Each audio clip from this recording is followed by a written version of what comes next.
میں اکثر سوچتا ہوں کہ جن لوگوں کو سالوں بیت گئے، بال سفید ہو گئے، بچے بڑے ہونے لگے، لیکن ابھی تک بھی وہ کہتے ہیں یار باقی 4 نمازیں تو میں پڑھ لیتا ہوں، فجر میں میرے لیے آنکھ کھولنا مشکل ہے۔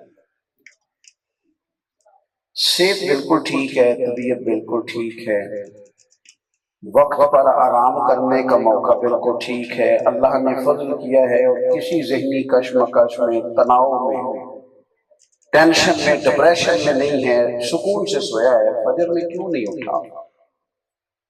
اور اگر 35-40 سال کی عمر تک بھی فجر میں اٹھنے کا فیصلہ نہیں کیا تو تب اٹھنے کا فیصلہ کرے گا جب دوائیاں شروع ہو جائیں گی،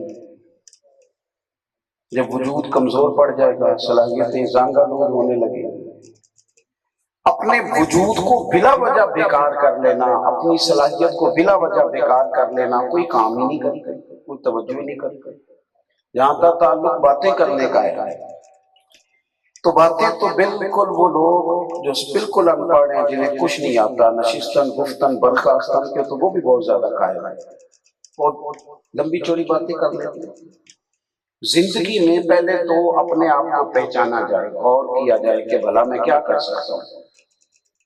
کوئی کام ہی زندگی میں کر لیا جائے، کوئی ہی کر لیا جائے، لیکن نا سیاستہ میں حدیث موجود ہے، ایک شخص گلی سے گزر رہا تھا تو اس کی سامنے ایک بڑے موٹے تگڑے درخت پر نظر پڑی جو بیچ رستے کے لگا ہوا تھا۔ ویسے تو درخت لگانا بڑا اچھا عمل ہے، لیکن اگر عین رستے کے بیچ میں، سڑک کے درمیان میں درخت ہو تو تکلیف کا باعث بنتا ہے، لوگ کیسے گزریں گے؟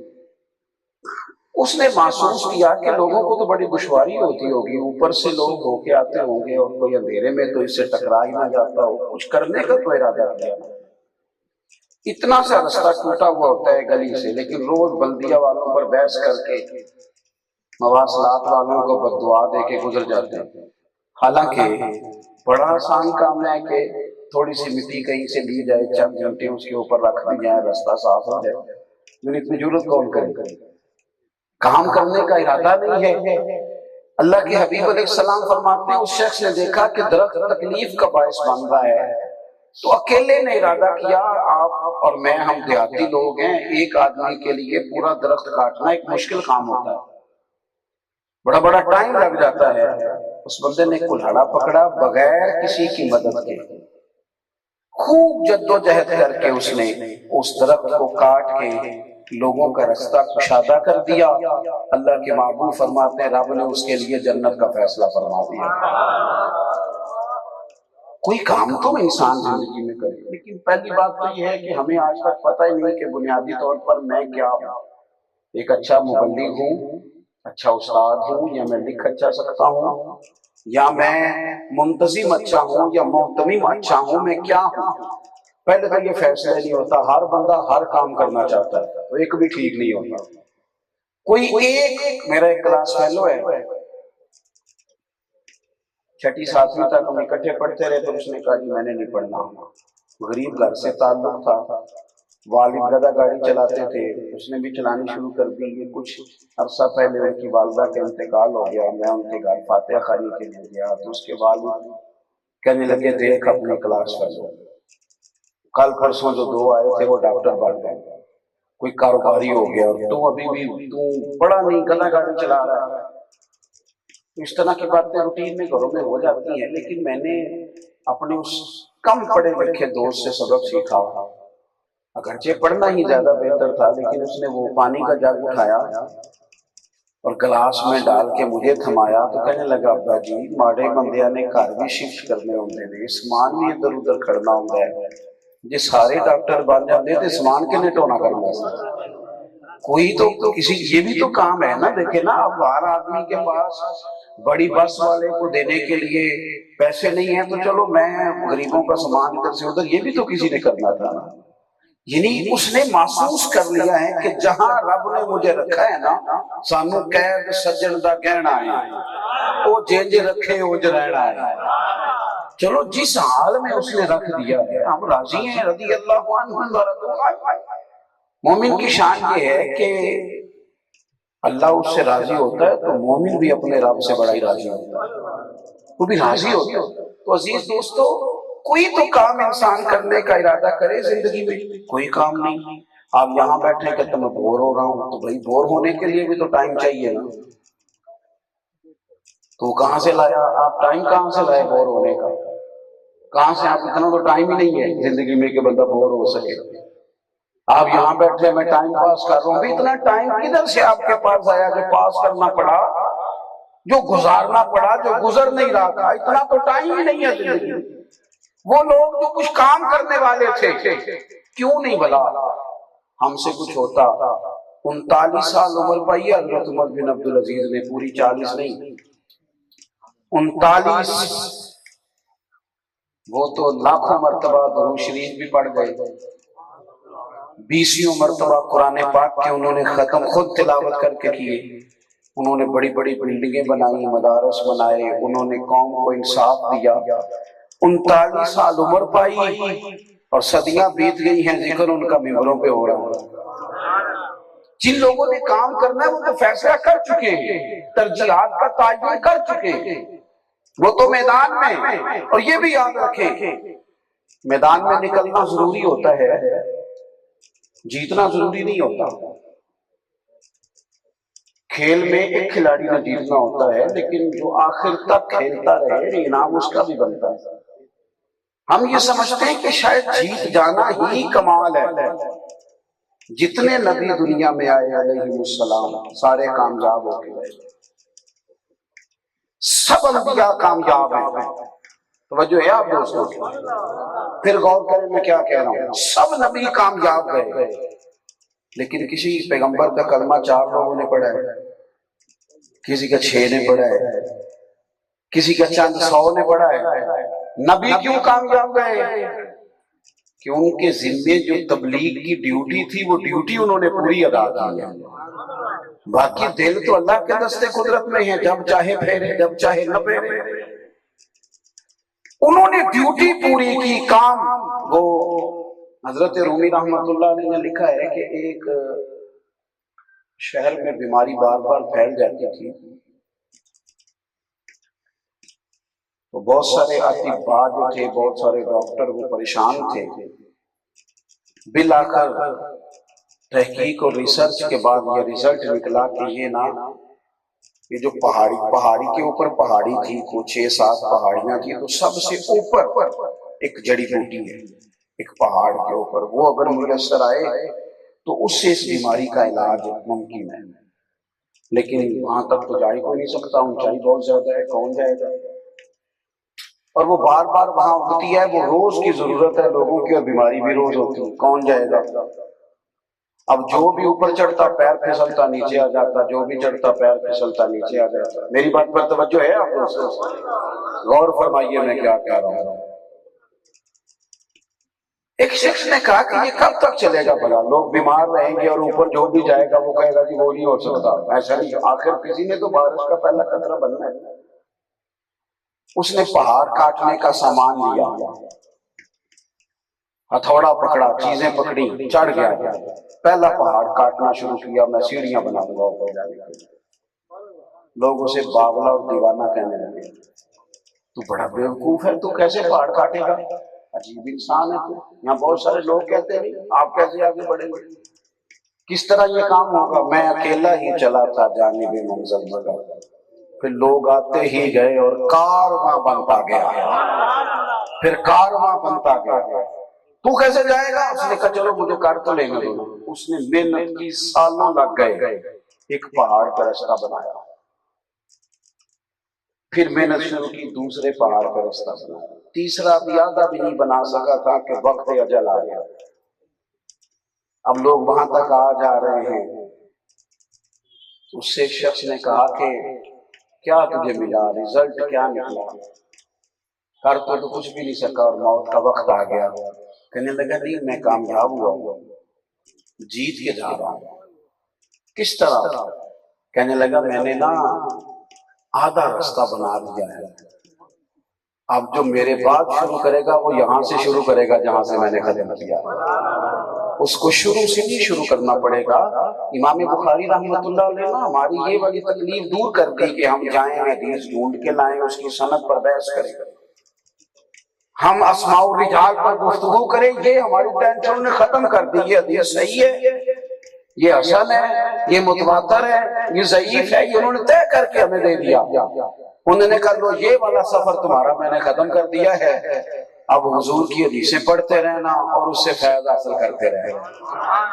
تمہارا کسی کا سفر تو آسان کریں، کچھ تو کرے نا. چلیں آ گئے صحیح، جو بعد میں آئیں گے وہ آگے سے شروع کر لیں گے، وہ وہاں سے سٹارٹ. ہم نے کیا کیا ہے؟ ہم نے بسم اللہ پڑھنا ہی پسند نہیں کیا. کوئی کام زندگی میں ہو جائے اپنی آخرت کے لیے، کوئی بہتری ہو جائے، کہیں سے شروع تو کریں اور غیر ذمہ دار نہ بنے. سو کے نہ وقت گزارو، بہت اچھا کھانا، بہت جم کے سونا، دو ہی کام کیا زندگی میں رہ گئے. کچھ تھوڑا سا اپنی طبیعت کو تکلیف میں ڈال دیا.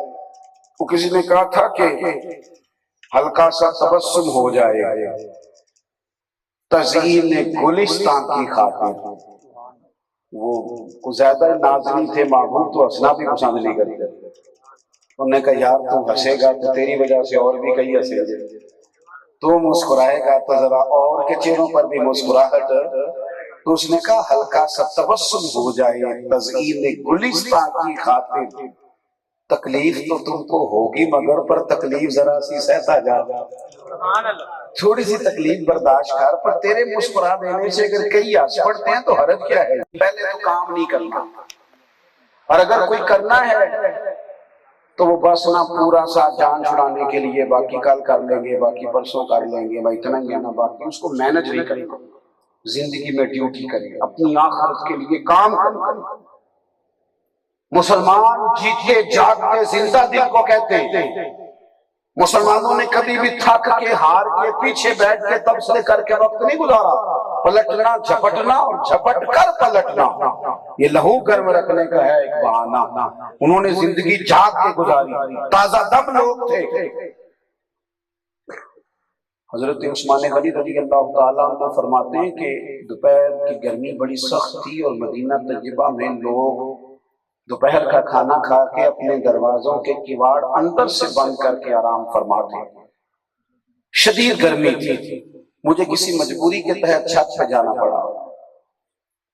تو جب میں بالائی منزل پہ گیا تو شدید دھوپ میں میری نظر پڑی تو ایک دبلے پتلے سے بڑی عمر کے بزرگ کو میں نے دیکھا، وہ 2 اونٹوں کو ہانکتے ہوئے لا رہے ہیں. تو میرے دل میں خیال آیا کہ اتنی دھوپ تھی، یہ آرام کرتے اور شام کو اپنے اونٹ چرا لیتے، کیا ضرورت تھی اتنی تکلیف اٹھانے کی. لیکن کہتے ہیں حد ہو گئی. میں تھوڑا سا انتظار کرنے لگا کہ سمجھاتا ہوں، لیکن جب وہ قریب آئے نا تو میری تو حیرت کی انتہا نہ رہی. وہ کوئی عام آدمی تو نہیں، وہ تو امیر المومنین حضرت عمر فاروق ہیں. میں نے کہہ دی نا بات، ہم نے سن ختم ہو گئی. لیکن کہے نا پیر صاحب سے کہ کسی اور کا تھیلا نہیں، اپنے گھر کی سبزی کا تھیلا ہی اٹھا کر دکھائیں. کہیں آپ کونسلر صاحب سے، کہیں آپ کسی سے، ہر بندے کا تو یہاں اعزاز ہے الا ماشاءاللہ. سب کو تو ایک مخصوص پروٹوکول چاہیے. کام کس نے کرنا ہے؟ سارے ہی بیٹھے ہیں. میں نے اپنے بزرگوں سے ایک بات سیکھی. ہمارے استاد صاحب تھے، وہ فرمایا کرتے تھے پتر طالب علموں کو لیکچر نہیں دینا کہ مسجد کی صفائی کرو. خادمین کو، مسجد کے خادم کو لیکچر نہیں دینا. جس دن آپ محسوس کریں نا یہ نہیں کچھ کرنا چاہتے، اس دن آپ خود جھاڑو پکڑے اور صفائی شروع کر دیں. سارے آ کے آپ کو خود ہی کہیں گے تسی بیٹھ جو اسی کر چھڑ دیں، آ جائیں گے سارے. لیکن شروع تو کریں نا. ہمارا مزاج یہ نہیں بنتا کہ ہم کوئی کام کریں. عام دام برسے مطلب. حضرت سیدنا عثمان غنی رضی اللہ تعالیٰ عنہ فرمانے لگے کہ وہ تو حضرت عمر ہیں. تو میں نیچے آیا اور میں نے نیچے آ کے بڑے ادب سے عرض کی حضور یہ ٹائم تو لوگوں کے آرام کا ہے، آپ اپنے آپ کو تکلیف دے رہے ہیں. تو فرمانے لگے یار یہ بیت المال کے مال غنیمت کے 2 اونٹ تھے، مسلمانوں کی امانت تھی، یہ بھاگ گئے تھے، میں پکڑنے گیا. ہمارے ہاں کمیشن بنتا ہے، پھر وہ رپورٹ دیتا ہے، اور اس کے بعد سویرے ذمہ دار آدمی اٹھ کے کہتا ہوں میں نے تو ٹی وی پہ دیکھا ہے. تو میں نے کہا اتنے بیوقوف ہیں تو حکومت کیوں کر رہے ہیں، چھوڑ دیں نا. تو کہتے ہیں جی نہیں جی میں کیا کروں، فلانا مافیا نہ ادھر ادھر کی تو بات کر، یہ بتا کہ قافلہ کیوں لٹا. مجھے رہزنوں سے غرض نہیں، تیری راہبری کا سوال ہے۔ یہ کیا بات ہوئی کہ میں جان چھڑانے آپ کسی پہ ڈالتے ہیں؟ یہ تو بزدلوں کا طریقہ ہے۔ فرماتے ہیں کہ یہ مال غنیمت کے دور تھے، بھاگ گئے تھے، میں پکڑنے گیا تھا تو حضرت عثمان غنی کہتے ہیں میں نے بڑے درد سے عرض کی حضور بڑھاپا بھی ہے، کمزوری بھی ہے، عمر کا ایک حصہ ہے، 60 سال سے زیادہ عمر مبارک ہے، آپ غلام کو کہہ دیتے۔ تو حضرت عمر فرمانے لگے غلام سویا ہوا تھا، میں نے جگانا مناسب نہیں سمجھا۔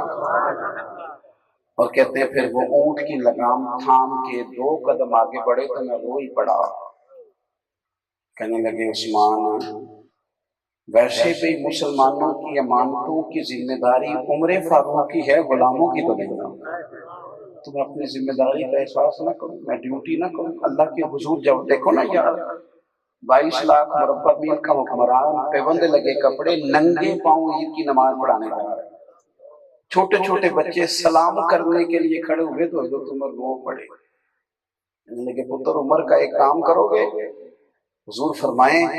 کہنے لگے دعا کرو اللہ عمر کو معاف کر دے، عمر بخشا جائے، یہ دعا مانگو۔ یہ کیا تھا؟ یہ فکر تھی نا ان لوگوں، خیال تھا کہ ہماری ذمہ داریاں ہیں، ہم نے ان ذمہ داریوں کو نبھانا ہے۔ بڑا بہترین کام دین کا ہو رہا ہے۔ کیا ہو رہا ہے؟ کہتے ہیں آپ نے کل تصویریں نہیں دیکھی؟ یہ دین کا کام ہے۔ کل میں نے پیتا نہیں کاٹا تھا فلانی جگہ، کل فلاں جگہ آپ نے مجھے دیکھا نہیں، میں دعائے خیر کے لیے گیا۔ بہت کام ہو رہا ہے۔ وہ بھائی آپ دیکھیں تو صحیح، دنیا کدھر چلی گئی، حالات کہاں تک پہنچ گئے۔ آپ کے ملت کے جوانوں کا جو شعور ہے وہ گمراہی کے اس رستے تک پہنچ گیا۔ کتنے سارے لوگ ہیں جو صرف مذہب اور مذہبی لوگوں کا معاذ اللہ مذاق اڑا کے نکل جاتے ہیں۔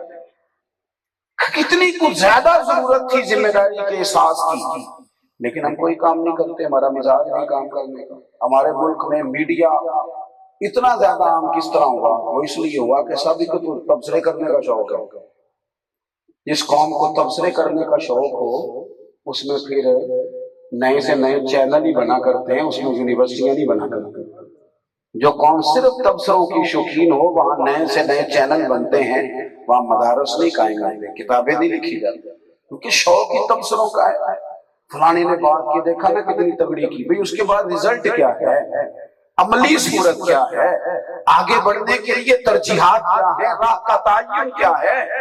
عمر اتنی زیادہ ہو گئی، کئی ہمارے ساتھ والے چلے گئے، پہلے جسم ٹھیک تھا اب جلدی تھکتا ہے، کمر میں تکلیف ہو جاتی۔ اب کئی ہم عمر لوگ کہتے ہیں اوہو آپ کے تو بال سفید ہونے لگ گئے، اب تو ڈاکٹر کے پاس جائیں تو 4-5 ٹیسٹ لکھ دیتا ہے۔ یہ سارے پیغام ہی ہیں کہ تھوڑا واپسی کا سفر ہے۔ اب آہستہ آہستہ کر کے کچھ چیزیں ایسی ہیں جو اپنا غلبہ کرتی ہیں۔ سمجھنے کا ٹائم کب آئے گا، بدل جانے کا وقت کب آئے گا، تبدیلی کب ہوگی نظریات، کس دن جان چھوٹے گی کہ بس اس سے زیادہ دولت کی ضرورت نہیں، گزارا ہو جائے گا، کس دن یہ خیال کریں گے کہ بس ہم مجھے کوئی نام بھی سلوٹ کرے تو میں راضی ہوں، کس دن وہ وقت آئے گا جس دن ہم کہیں گے آج کوئی بندہ نہیں، کوئی گپ شپ نہیں، صرف میں جانوں اور میرا مسلح جائے۔ وہ ٹائم کس دن آئے گا جس دن کہیں گے آج کسی کے ساتھ وقت نہیں گزارنا، اپنے رب کی بارگاہ میں دعائیں مانگیں گے، آج مسلح کے ساتھ وقت گزارنا، وہ دن بھی تو آنے چاہیے۔ اس طرح کا مزاج بھی تو طبیعت میں ہونا چاہیے۔ ساری فکر ہی دنیا داری کی، آخرت کی فکر کب کرنی ہے؟ حضرت فاروق اعظم رضی اللہ تعالیٰ عنہ کی ایک بات یاد آئی، بس بات سمیٹنے لگا ہوں۔ سیدنا عمر کی لوگ تعریفیں کر رہے تھے نا، جب آپ کو زخم لگا تھا بڑی تعریفیں ہو رہی تھی کہ عمر کی کیا بات ہے، عمر کی کیا بات ہے۔ تو حضرت عمر کو حضور نے اپنی زبان اطہر سے جنتی کہا، اور ایک روایت جو بھی ملتی ہے کہ جس دن پہلے دن کلمہ پڑھے، ایک تو اشرا مبشرہ 10 لوگوں کو جنت کی بشارت دی نا، جس دن پہلے دن کلمہ پڑھنے حضرت عمر آئے تھے تو حضور نے فرمایا تھا عمر کیا وہ وقت نہیں آیا کہ تو کلمہ پڑھ لے اور مجھ سے جنت لے لے؟ پہلے دن حضور نے فرمایا۔ اتنا پکا مضبوط آدمی ساری زندگی خیر کی، ڈیوٹی کی، محنت کی، جدوجہد کی، کوشش کی، لیکن جب آپ کو زخم لگا اور آپ پر نزع کا عالم طاری ہوا تو لوگ آپ کی تعریفیں کرنے لگے، عمر کی بڑی بات ہے، عمر کی بڑی بات ہے، عمر کی بڑی بات ہے۔ تو حضرت فاروق اعظم رو پڑے، فرمانے لگے تم میری تعریفیں کر رہے ہو، اگر میں نے کوئی نیکی کی بھی ہے تو میں صرف اپنے رب سے اتنی امید کرتا ہوں کہ اللہ تعالیٰ نا، یہ دیکھو عاجزی کا پہلو، فرمانے لگے دعا کرتا ہوں کہ اللہ تعالیٰ نا مجھے برابر برابر چھوڑ دے، بس درجے کی ضرورت نہیں، کہ جا تیری نیکی بدی نہ دیکھی ہے، یہ برابر برابر معاف کر دیا، درجوں کی ضرورت نہیں، بس عمر کے لیے معافی کا اعلان ہو گیا تو عمر کامیاب ہو گیا۔ اپنی آخرت کے معاملے میں جب بندے کو فکر لگ جائے، ہمارے نا حاجی ابو داؤد محمد صادق صاحب رحمۃ اللہ علیہ کے صاحبزادے ایک دو دوست اور ان کے ساتھ تھے، وہ نا حضرت محدث اعظم سے بیعت تھے فیصل آباد میں، تو عید کے دوسرے دن زیارت کے لیے یہاں مزار شریف پہ آتے تھے، تو کہتے ہیں ایک عید پہ نا زور کی نماز کے بعد وہ گجرانوالہ سے نکلے فیصل آباد آنے کے لیے، تو تسبیح ہاتھ میں تھی، تو بس پہ آ کے نا تو ٹکٹ شیخو پورا کر لے گئے۔ ہم نے کہا حضور فیصل آباد نہیں جانا، تو اشارے سے کہنے لگے چپ کرو، تسبیح پڑھ تو شیخو پورا آیا، وہاں اترے، تسلی سے وضو کیا، عصر کی نماز پڑھی، پھر اگلا سٹاپ ٹکٹ لینا تھا تو شاہ کوٹ کا لے گیا، کہا حضور فیصل آباد نہیں جانا، چپ کرو، وہاں اتر کے مغرب کی نماز پڑھی، اور مغرب پڑھ کے کہنے لگے یار کئی بسوں والے کھڑا کر لیتے ہیں، کئی کھڑا نہیں کرتے، اب یہ تو نہ ہو کہ ہم اپنا ایک دو گھنٹہ بچانے کے لیے دو تین نمازیں قضا کر دیں، اس لیے دو جگہ پہ میں نے سٹاپ کیا ہے، رکا ہوں تاکہ میری عصر بھی وقت پہ ہو جائے، مغرب بھی، اور جن کے پاس اپنی گاڑی ہے اور ہر پیٹرول پمپ پہ، یہ دیکھو نا جو ملک میں اچھی باتیں ان کا بھی ذکر کرنا چاہیے، یہ شاید اتنا اچھا بندوبست نماز کا کہیں اور آپ کو نہیں ملے گا جتنا پاکستان میں بہترین بندوبست ہے نماز پڑھنے کا، ہر پیٹرول پمپ پہ گاڑی آپ کے پاس اپنی ہے، لیکن موقع تو تب ملے گا جب نماز پڑھنے کا ارادہ ہوگا، اور اگر پروگرام ہی نہیں، ارادہ ہی نہیں، ہاں یہ ضرور پتہ ہے کہ لاہور سے پنڈی کا سفر کرنا تو ہوٹل کون سا کس جگہ پہ اچھا ہے، کھانا کہاں سے کھانا ہے، چائے کہاں سے پینی ہے، یہ معلومات ساری ہیں، اس پر سرچ ساری ہو گئی، کچھ تھوڑا سا اپنے معاملات کو ہمیں ترتیب دینا چاہیے، غیر مرتب تو روٹی کھائے بندہ تو بیمار ہو جاتا ہے، اور اگر زندگی بغیر ترتیب کے گزارے، اسے پتہ ہی نہ ہو کہ میں کس طرف چل رہا ہوں، میرا در اصل سفر کیا ہے، بالکل خرابی ہو جاتی ہے۔ اپنی زندگی میں اپنے معاملات پوری طرح ترتیب دیں، اپنی صلاحیت سے کام لیں، بات ختم کر رہا ہوں، کچھ نہ کر سکے، کچھ نہ کر سکے، ادھر دیکھیں میری طرف، تو لوگوں کو صرف تکلیف دینا ہی چھوڑ دیں، اپنے وجود اور طبیعت کے لحاظ سے بوجھ بننا چھوڑ دیں، پروٹوکول مانگنا چھوڑ دیں، مسلط ہونا ختم کر دیں، کچھ نہیں نہ زندگی میں کر سکتے تو کم از کم لوگوں پر آسانی شروع کر گنجائش دیں، اس کا فائدہ یہ ہوگا کہ اللہ تعالیٰ کی مخلوق پر رحم کرنے سے اللہ اپنے بندوں پہ رحمت فرماتا ہے۔ اللہ کے حبیب علیہ السلام نے فرمایا، سیاستہ میں حدیث موجود ہے، حضور فرمانے لگے ایک تاجر صبح قیامت اللہ کے حضور کھڑا کیا گیا تو اللہ تعالیٰ نے فیصلہ کیا اس کے لیے جنت کا فیصلہ کیا، اس نے عرض کی مالک میں تو اپنے اعمال جانتا ہوں لیکن تیرے رحمت ہوئی اور میں جنت میں جا رہا ہوں تو مجھے پتہ چل جائے نا سبب کون سی چیز بنی ہے، تو اللہ کریم نے فرمایا تو تجارت کرتا تھا اور پھر تو جو لوگ ادھار لے جاتے تھے ان سے پیسے وصول کرنے کے لیے بھی اپنے بچوں کو لڑکوں کو بیچتا تھا، مالک بیچتا تھا، فرمایا تو کہتا تھا ان سے کہ جو جان بوجھ کے نہ دیتا ہوا اس پر سختی کرنا، اور جو غریب ہوا تنگ دست ہوا اس پہ نرمی کر دینا، ہمارا کام تو چلتا ہے، آ جائیں گے پیسے، ذرا نا غریبوں تنگ دستوں پہ تھوڑی نرمی کر دینا، تھوڑی دیر کے بعد لے لیں گے، ہمارے ہاں کیا ہوتا ہے تگڑا بندہ تو کہتا ہے جا جتوں لب دینی اتوں لے لے، اور غریب کو کہتے ہیں شام کو دینے ہیں۔ یاد رکھو کیونکہ مزاج اس طرح کا ہے۔ اللہ کریم نے فرمایا تو کہتا تھا لوگوں سے کہ جو تنگ دست ہوا، غریب ہوا، مجبور ہوا، اسے ذرا گنجائش دے دینا۔ مالک میں کہا کرتا تھا تو رب کریم نے فرمایا تو میرے بندوں پر نرمی کرتا تھا تو میں آج تیرے اوپر نرمی نہ کروں۔ تھوڑی سی نا گنجائش دیں لوگوں کو، اور کچھ چیزیں بالکل بندے کو اپنے اور اپنے رب کے درمیان رکھنی چاہیے۔ وہ چیزیں صبح قیامت ذخیرہ آخرت بنی۔ ہمارے جتنی بھی نیکیاں ہیں نا ان سب کی تصویریں بھی ہیں، ہمارے جتنے خیر کے کام ہیں ان سب کا لوگوں کے سامنے اظہار بھی ہے۔ اس کا نتیجہ یہ نکلتا ہے کہ ایک ہوتا ہے نیکی اور ایک ہوتا ہے نیکی کا معیار۔ تو کس پائے کی نیکی ہے؟ بعض جگہوں پہ نیکیاں تو ہیں معیاری نہیں۔ حضرت خواجہ معین الدین چشتی اجمیری رحمۃ اللہ تعالیٰ علیہ نے 50 سال خدمت کی ہے دین کی۔ کتنے بول کے بتائیے؟ یہ حضرت بابا فرید صاحب رحمۃ اللہ علیہ نے 20 سال دین کا کام کیا، اور بابا صاحب عصر کی نماز کے بعد قرآن پاک کا درس دیتے تھے ہر روز۔ کس چیز کا؟ بول کے بتانا۔ بول چلے میں نے آپ کی ڈیوٹی تھوڑی لگائی ہے، میں تو بابا صاحب کی بات کر رہا ہوں نا، دی گواہی تو دے چھوڑو تھوڑی مہربانی۔ کس چیز کا درس دیتے تھے؟ چلیں عرس کے سارے دن ہی قرآن پاک کا درس دے دیا جائے۔ بابا صاحب کے حالات میں لکھا ہے قرآن پاک کا درس عصر کے بعد ہر روز بابا صاحب سے خدمت کی ڈیوٹی کی، اور رجال کار تیار کیے۔ خواجہ نظام الدین جیسے لوگ، حضرت مخدوم علی احمد صابر جیسے لوگ بندے تیار کیے، کام کیا۔